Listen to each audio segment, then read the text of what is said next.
Hey everybody, welcome to Healthier Home Products. This is a Healthier Home family of Cory and Ken. How's it going, Ken? It is going swimmingly well, Cory. Swimmingly well. I don't know about in Chicago if you're doing any swimming, but I hear you. It's kind of tail end of season for swimming. Yeah. It is. Everybody here in Florida is building pools. I'm like, these are $50,000 investments. You're just going to straight up build a pool? But it's happening. It's happening. I don't know what's going on. This is actually a very pleasant time of the year because we just came off this scorching earth policy of temperature. It was 90s for it seemed like forever, but yeah, now that broke and we're kind of into the fall weather. It's the first time you get to actually open up your windows. You could sleep with your windows open and not have the units running. It's really nice. It is nice. More you than me, but it's a little humid here. The H is silent. It's a little humid. We're working on it. We're working on it. I'm sharing this right now to my Lean Green Dad page so everybody can come join us. I'm going to say, get ready for fall, people. And that's what we're doing today, everybody. We are getting ready for fall. There's a lot of tips we got here. Now, if you need tips, this is the guy, okay? Ken is the guy. So he is in Chi-Town, not even Chicago. Well, yeah, he's in the Chi-Town. Rest of it. Illinois, yeah, okay. So he's there. I am in Orlando, and there's a lot of things on here that we can do. I got a screen up here that I'm looking at, so you might see the ring light in my eyes. When I line it up, it's like, But we're going to be looking at this stuff, and we're going to be talking about these things together. So when we talk about cleaning the gutters, I think this is one that we mentioned last time, Ken, but it's often overlooked. Talk to me about that, especially with the ice. Yeah, I mean, there's a couple really, really big things about it, and people overlook it. But cleaning gutters just has to get done, whether it's trees or, as we joked about with my neighbor, he had a lot of balls from his kid playing baseball and his, just jammed up in his gutters. Yeah, those things cause clogs, and there's two things that are really, really bad with that, especially in my area, not so much yours. For one thing, the second part will be for yours. Ice damming. You get clogs in gutters, water leaves, they start to clog in there, and ice builds up, and it just goes underneath the shingle and permeates into the roofing area. And when it meets warm air, it melts and it starts to drip, and you'll see that right on your ceiling, these rain drips, that form these big blotches of staining on your ceiling. Yeah. And enough of it, you will have rotten drywall and mold buildup. So, and it's a costly, messy adventure to replace that. And you can avoid it. A lot of the stuff, people talk about some of these things. There's a reason why they're on these lists of things we have to do. So we have to get up there and get those gutters cleaned out, whether it's leaves or whether it's baseballs or whatever toys might be up there. You got to get those out so the gutters drain. By your area, the second part of this, fine, you don't get ice damming. You start to clog gutters, rain lops over the gutters, and it starts to go down by the foundation. And if there's a crack, it's going to seep in. So you're asking for trouble one way or the other, either with ice damming or water. You have to be able to, you want to be able to push water away from the house. That's the whole point of gutters. You want to divert water away from the foundation. So that's it. It's number one on that list because a lot of people overlook it and they're sorry after the damage is done. So that's a very simple one. Yeah, clean those gutters, folks. You don't think about it, but it's a big one. All right, so window wells. Okay, what are you talking about, window wells? Basements again. This is a basement issue again. This is regional. Yeah, you got to fill me in. I have no idea what you're talking about. And if you have to have an exit point on your basement, and if you don't have a level grade of land, you've got to have a window down there. Well, if you're going to have a window underneath, subterranean, as it were, you've got to have a cutout area, and they put a window well in. And there's a drain in there. And if you don't clean out the leaves, and you don't clean out the stuff that we're just joking about here with some of these things, that drain clogs, and it's like having a swimming pool liner right by your window. So it starts to fill up with water, and it just gushes right in and creates huge amounts of damage. So it's one of those things, if you've got it, you've got to maintain it and just keep that stuff clean. You have to do it. And fall's a great time. You might as well just get it in your checklist of things that have to get done. Oh yeah. Oh yeah. All right, we're flying through these. Yeah. Okay. So we're talking about bare wood now. Now, if you have bare wood on your house, it might look something that is this on purpose, Ken? Do people do this on purpose? They have No, like not at all. a rustic look. There's a couple things. Obviously, when you're getting paint peeling or chipping or caulks drying out, there's two things with that. Number one, that's going to rot easier. So you don't want to have to replace stuff if you don't have to. That's a lot of extra work, a lot of extra money. But also, pests are trying to get into your house in the fall. They recognize the time's changing. And this is one of the things we talk about that in that post with pests. You have to seal up entry points. And this is one of those things. If you got dried caulk, you're allowing a pest to go right inside your home, whether it's ants or gnats or earwigs or any of those types of things that you don't want on your house, spiders. You're giving a perfect entry point. And also there's a weather stripping issue as well, and avoiding the rot. So that's a good time to just walk around your house, check and see if you've got any peeling paint or if you got some caulk that needs to get redone, hit it, be done with it. Nice. All right. This is a big one. I don't know if you heard, but recently in Texas, when the hurricanes hit, over 50% of the actual deaths from the hurricane were from generators in garages. Okay. And so we talk about some pretty nasty stuff being emitted from those.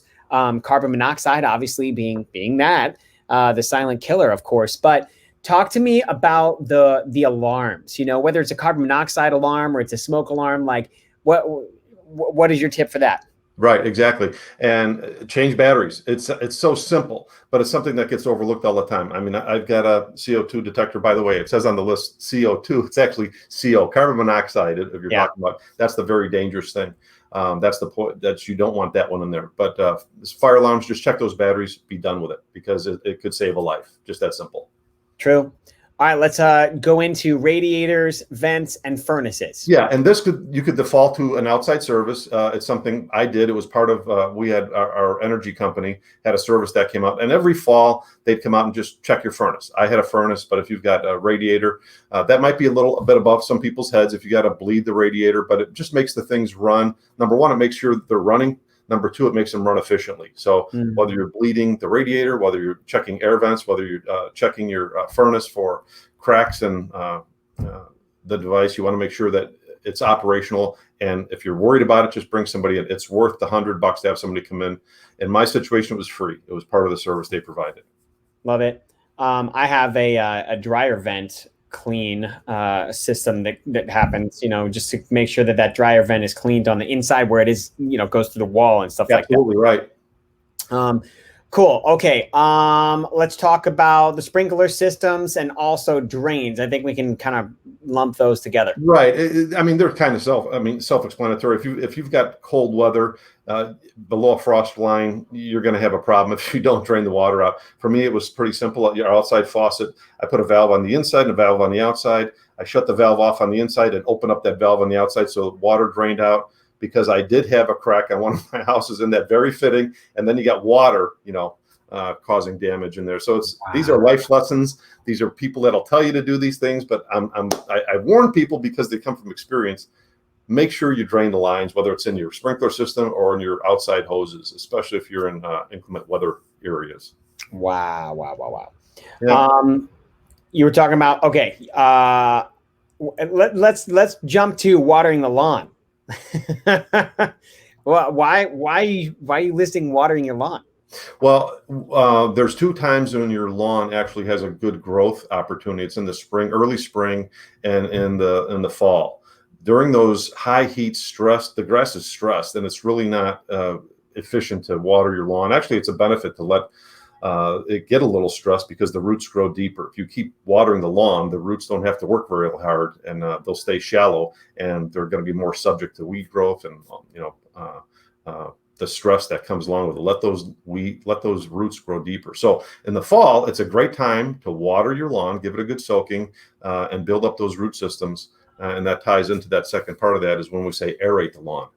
There's a reason golf courses look spectacular, and that's because they aerate the greenery.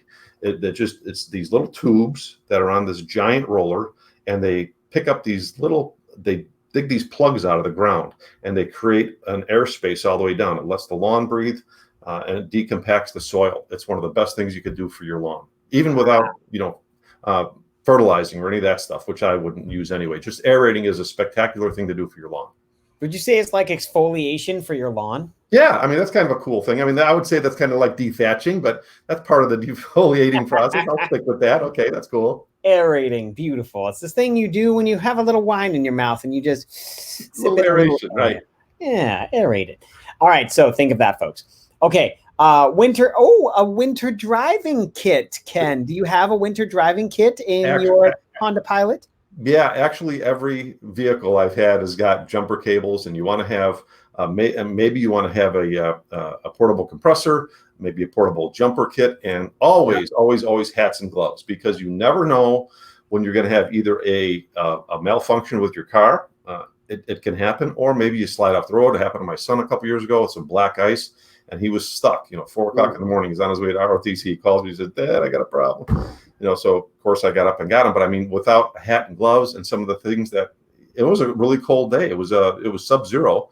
So you don't want that. You don't want somebody to get any kind of physical harm just because you didn't put a hat and gloves in the car. So yes, your winterized kit should include things geography specific for us, or things that'll prevent you from freezing.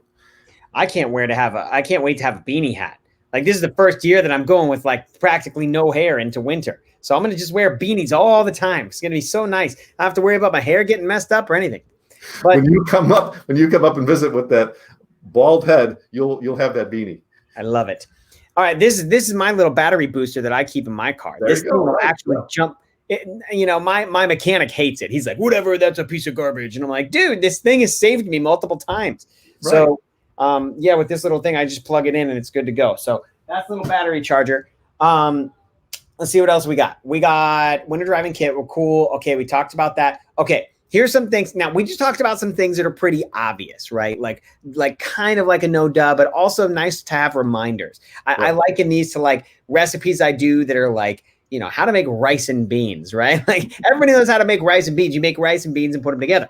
But it's the spices and things you might not think of, or maybe need a little reminder, that I like to talk about. So, okay. So upholstered furniture. What are we recommending we do with that, Ken? Well, I mean, it depends on the person. Some people are a little more fastidious than others, but the reality is most of us are not. And upholstered furniture, you sit on that stuff, you're watching TV, it's usually in the living room, and they are dust havens. You shed off skin cells all the time. You're always up and down. It never really gets the break it needs. So pull off those pillows, pull off the items that can be exposed, and vacuum all of that very closely. Even vacuum the cushions themselves. Run the vacuum right over them, suck out as much as you can. If you can, sometimes you could peel them off.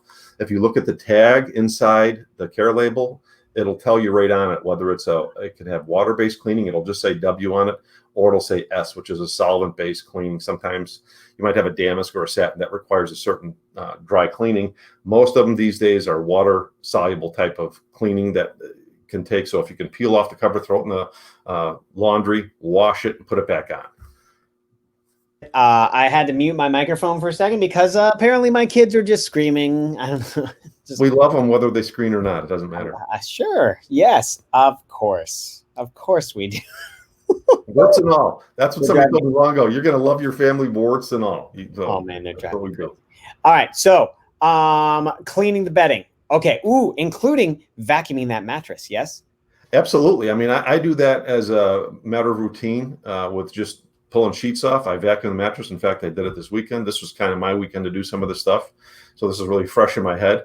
I love to do that. I vacuum that mattress, then I spray this great little bedding product that we're going to talk about here very short. Well, maybe a couple of weeks we'll talk about it. Yeah. But yeah, that's a great way to treat to clean up your mattress of dead skin cells, and you don't want to give dust mites a food source. So if you can do that, you're going to reduce the amount of food that they have to nibble on. Yeah. Ugh, gross. Okay. It sounds very, very simple, but is now the time to get your carpet cleaned? Yes, it actually is. It's obviously it's pre-holiday, but there's a seasonal aspect to it. And you'll notice that when you call these carpet care places, they're going to be busy right now, and there's a reason. As humidity starts to fall down, it's a great time to clean your carpet because it dries quicker. When it's high humidity, it can stay wet for a very long time, and that is a mold issue. And plus, it's uncomfortable. You can't lay down on it. You feel the moisture. It's a very uncomfortable time. You got to put your furniture up on stilts practically so it doesn't leave stains.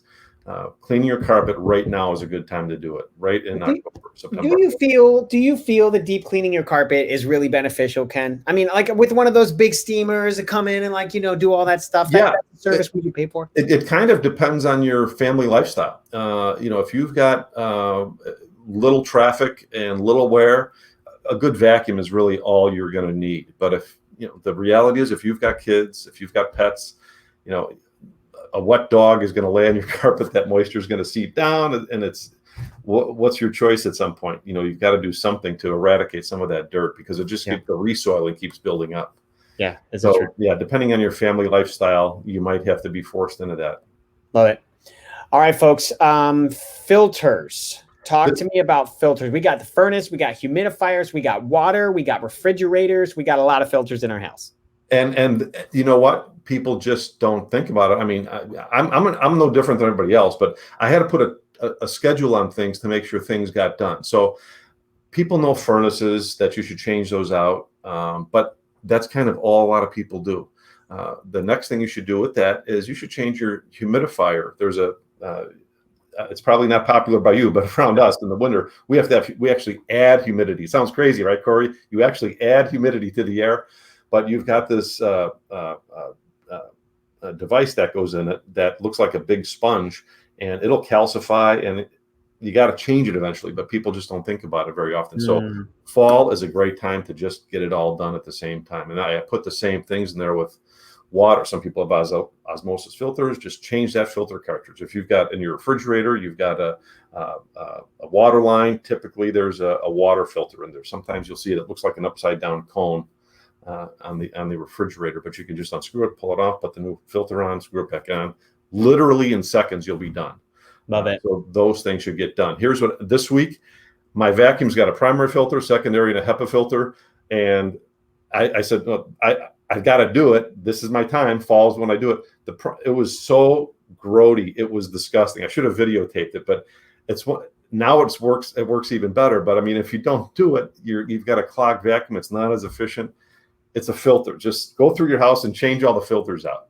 And here's my one other thing. This is between you and I, Cory. Okay. Here's your good deed. You probably have an older relative somewhere.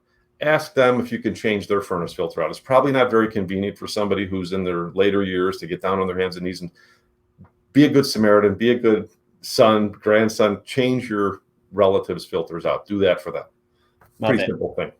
I love it. If I'm lucky enough to still have a grandma around. My grandma's, I think she's 93. She might. Bless her. Yeah, she's incredible. I see her every Saturday. So I go over and I make her dinner every Saturday, and we just kind of hang out for a little bit. So it's pretty cool. So next time you're there, ask her if her furnace filter's been changed. Give her some she lives with my mom. So it better be. I'll ask my mom if she needs some help. Yeah, that's what I'll do. Talk to me about washer hoses. Yes. Okay, talk to me. This is another one of those things like the sump pump. Eventually, they're going to fail. So when you buy new ones, put the date on there. Just put the date on there. I do the same thing on the water heater. Water heaters generally last. It depends on the type you buy, but 6 years is a good time frame. That's at least the ones I've always bought. Yeah. If 6 years comes, change it out, because you don't want your water hoses. I mean, eventually they're going to crack, they're going to bulge, and you don't want. They're under pressure, so you can have a boatload of water busting out of those things. Just put the date on there when you purchased. Every 5 years, just change them out. Be done with it. You're talking about in the washing machine? Yeah, in the washing machine, there's hoses that come in. Yeah. Hot and cold water hoses that come in. Yeah. Usually on the back. Just pull it out, unscrew them. They go right to a water line, and you're done. Nice. But do the same thing with your sump pump. Change your sump pump out every 5 years. It's going to fail. It's not worth the $150 or the $5 in hoses. Just do it. Put it on your list. Put a date when you purchased them, and be done with it. Now, our last one here is pulling out the refrigerator, pulling out the stove, which I do frequently because I'm Danny Tanner style. Like, I will straight up pull that stuff out and I will just vacuum it all, get it nice and clean. But I feel like, Ken, underneath the fridge, there is like a special dust collector. Like, don't you need, isn't there like a filter underneath the fridge that you need to actually pull out? Yeah, it depends. It depends on the unit, but at the very least, those coils under there have to get, because they will collect a boatload of dust. And just cleaning those things out with a vacuum. Most vacuums have a long attachment that'll get in there. That's what you really need to do at the very least. Love it. And I'm glad to hear you say you pull out that refrigerator and stove, because Oh yeah. I do it, and I'm always astounded at the amount of dust that's back there. It's really awful. I mean, yeah. So and you start to breathe that stuff. Eventually, that stuff gets airborne. It calls all over the place. So these not so obvious ones in the fall, put them on your list and just get used to the idea that as a homeowner, as somebody who's living in a house, or maybe the caretaker, you've got to do these things. Yeah, absolutely. It's that simple. Absolutely. That's our list, people. That's it. We covered it all in 20 minutes. We gave you like 400 tips on things that you need to think of for fall. So just write all 400 down and then you're good to go. Or they can download our list, Corey.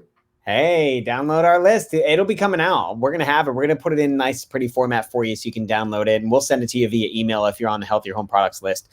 But listen, we got some special things coming up for the holidays, folks. If you're watching until this very end, you know that we can make your house smell pretty darn good. And so Healthier Home Products has a brand new, scent coming out that I promise you is going to, I'll just say, make you feel like you're home for the holidays. So no matter where you are, we want your home that you spend for the holidays to be a healthier home. And we'll keep you posted on that a little bit more as we go on. As always, you can get our guide to how to make your home healthier, safer, cleaner by visiting healthierhomeproducts.com, downloading our free guide. And of course, if you want to check out the thing we're famous for, our wall cleaning bundle, go grab it. But you've only got a couple more months to take advantage of cleaning your gutters. And we're talking about teeth whitening for your gutters, folks, for your house. So let your house show off its pearly whites and check out your clean gutters. Pretty awesome stuff. I can't believe that house you went and cleaned, Ken. That was nuts. Well, it wasn't just the gutters. It was, and this is good for all the things. It was the gutters. It was the siding. It was the garage door. It was as filthy could be. But leaving there, it was perfect. Did the owner see it and he was like, "Holy cow!" He loved it. Right? Yeah. No, he was astounded. It's always freaky when you go to somebody's house and say, "Hey, I'd like to clean your house." Like, what are you talking about? Yeah, you're like, "Hey, come on, what's this guy about?" All right, perfect. Hey, thanks for watching, people. We will catch you next week. Hopefully with Aaron back joining the crew. We'll be back. See you later, guys.